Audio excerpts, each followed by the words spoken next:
E aí pessoal, tudo bem? Aqui é o Juan e hoje eu vou trazer dicas para vocês de como melhorar o render de vocês utilizando pós-produção, né? Um termo que a gente escuta muito, o pessoal fala assim, resolve na pós, faz isso na pós, e muitas vezes a gente não sabe como preparar um arquivo para receber um tratamento de pós-produção ou renderizar um arquivo para isso, né? Hoje eu vou trazer dicas para vocês fazerem isso para estilo, utilizando o Photoshop. E para isso eu vou mostrar para vocês uma cena que eu estava trabalhando, que é um mockup para 4 arts.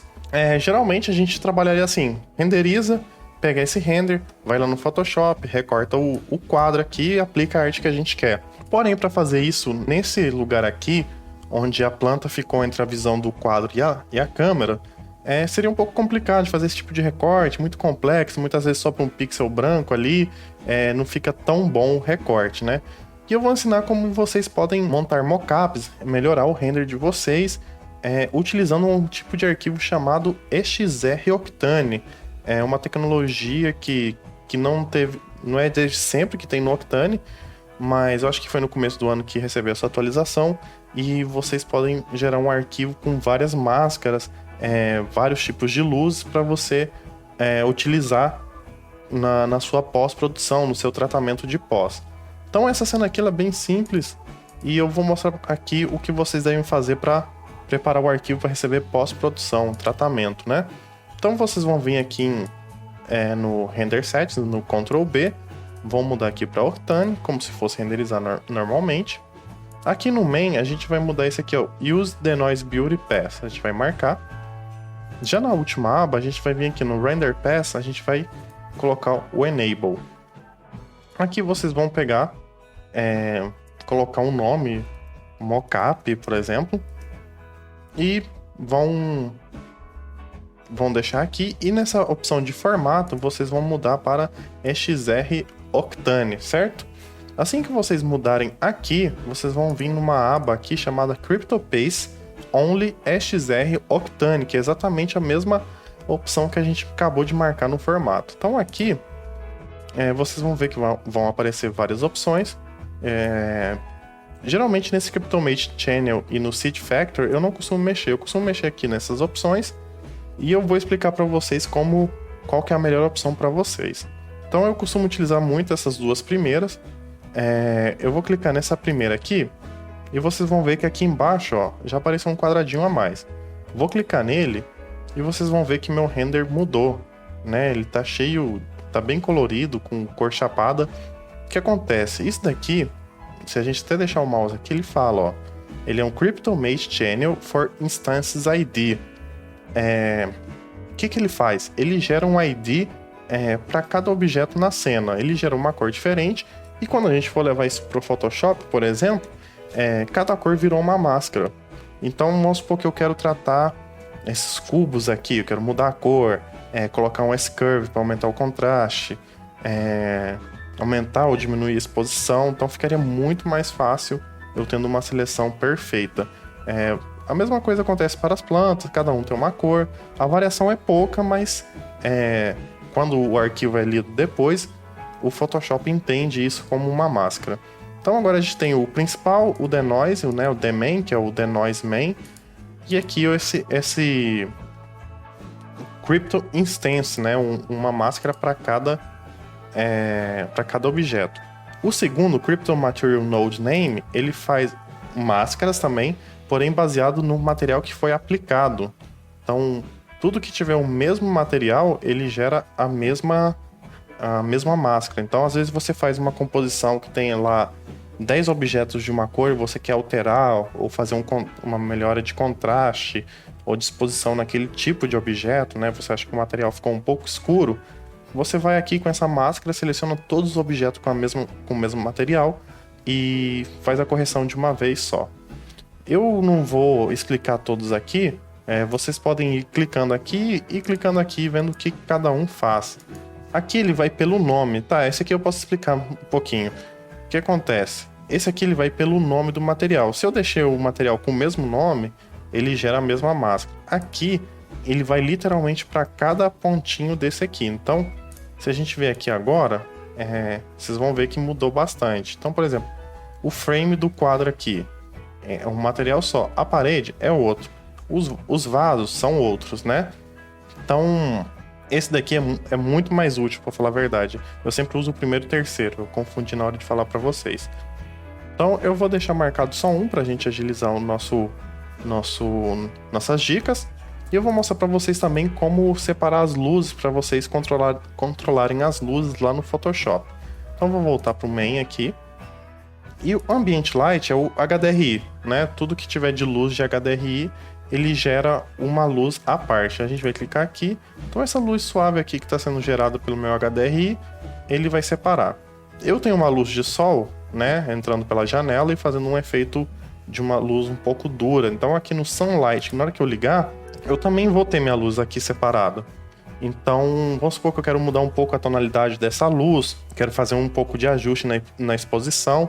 Então eu já vou ter essa camada aqui da luz, somente dessa luz, que eu posso tratar lá no Photoshop e é bem útil para falar a verdade. O Light Pass 1 entra o seguinte, as luzes que eu tenho eu posso dar nome para elas, né? Eu posso dar um número. Então vamos supor, essa luz aqui, as duas, por predefinição, sempre aparece como número 1. Então uma eu vou deixar como 1 e a outra como 2. Opa. Light ID 2, já estava aqui, então beleza. Então o Light ID 1 é essa luz aqui. Quando eu ligar o Light Pass 2, é o Light ID 2. Essa luz está lá atrás, no fundo, né? Ela está fazendo um preenchimento lá no fundo para não ficar tão escuro. Então eu tenho a luz de frente, do fundo, do sol e de preenchimento do HDRI. Eu vou deixar aqui para vocês verem. Eu acho que esse tanto de camada aqui, você já consegue fazer um tratamento bem legal. Então, eu vou fechar aqui e vou colocar para renderizar. Minto. Uma coisa que vocês têm que fazer é o seguinte. Aqui, Save Beauty, vocês habilitam. E no Beauty Pass, também vocês vão... no Denoiser Pass, vocês vão clicar aqui, ó. Denoise Beauty, certo? Eu vou fechar aqui e vou pedir para renderizar. Assim que acabar de renderizar, eu volto para a gente mexer com esse arquivo lá no Photoshop. Então, pessoal, meu render ele acabou aqui e agora eu vou mostrar para vocês como manipular esse arquivo, fazer o tratamento lá no Photoshop, certo? A primeira coisa que a gente vai fazer é baixar um plugin. Vocês vão colocar aqui xr-io.com. E aqui na página inicial mesmo, vocês vão clicar aqui, ó, Download XR.io 2.04.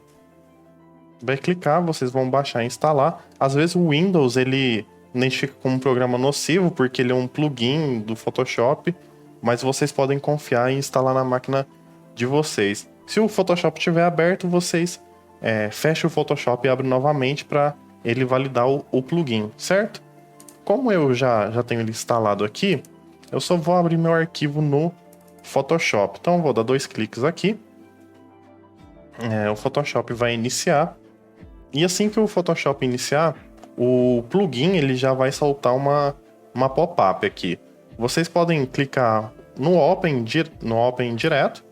E ele vai carregar aqui todas as layers. A primeira coisa que eu costumo fazer é o seguinte. Essas camadas em branco, eu já venho aqui, deleto.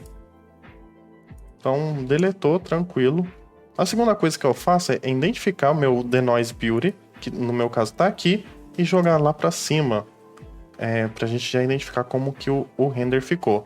Então eu tenho o meu Denoise, eu tenho o Ambient Light, eu tenho o Beauty com ruído, né, sem ser o Denoise. Eu tenho o Light Pass da luz 1, tem o Light Pass da luz 2, que é lá do fundo, e tem o Light Pass da luz do sol. Então eu vou desabilitar todos esses aqui e deixar somente esse aqui por enquanto.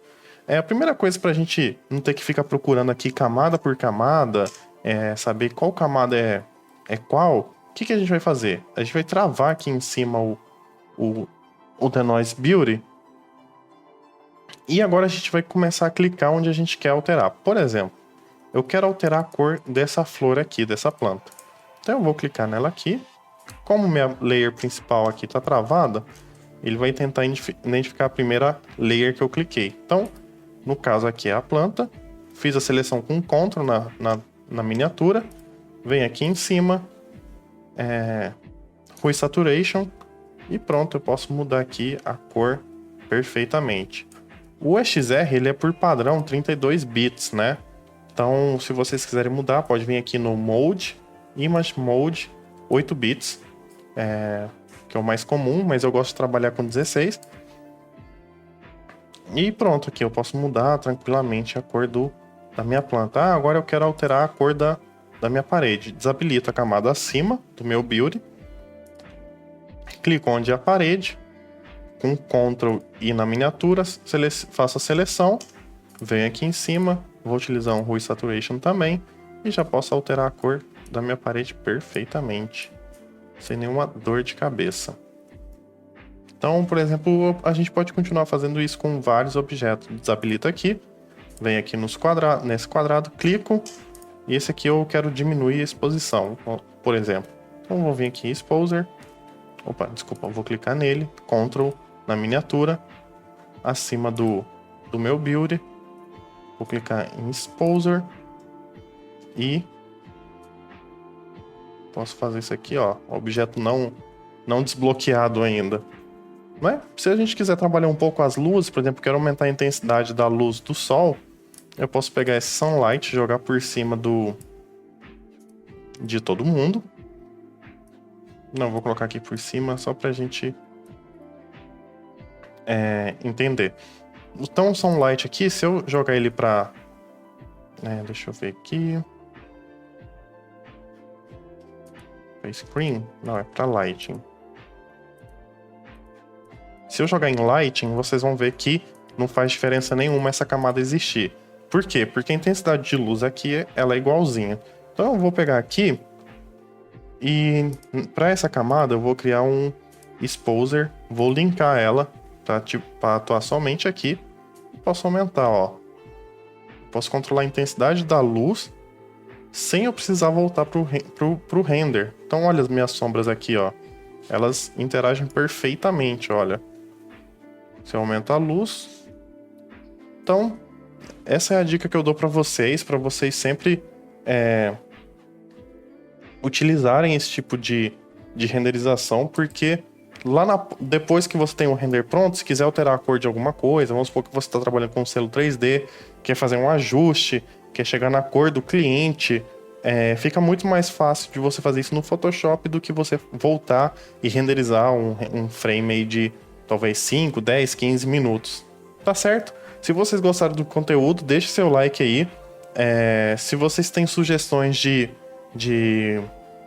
vídeo, coisas que vocês têm dúvida, também pode deixar nos comentários. E eu já vou deixar sugestão se vocês querem que eu faça esse conteúdo para vídeo, tá? O processo é parecido, mas lá dentro do After a gente precisa de trabalhar com um outro plugin. Se vocês quiserem que eu faça esse conteúdo, deixem nos comentários. Tá certo? Muito obrigado pela atenção e até mais.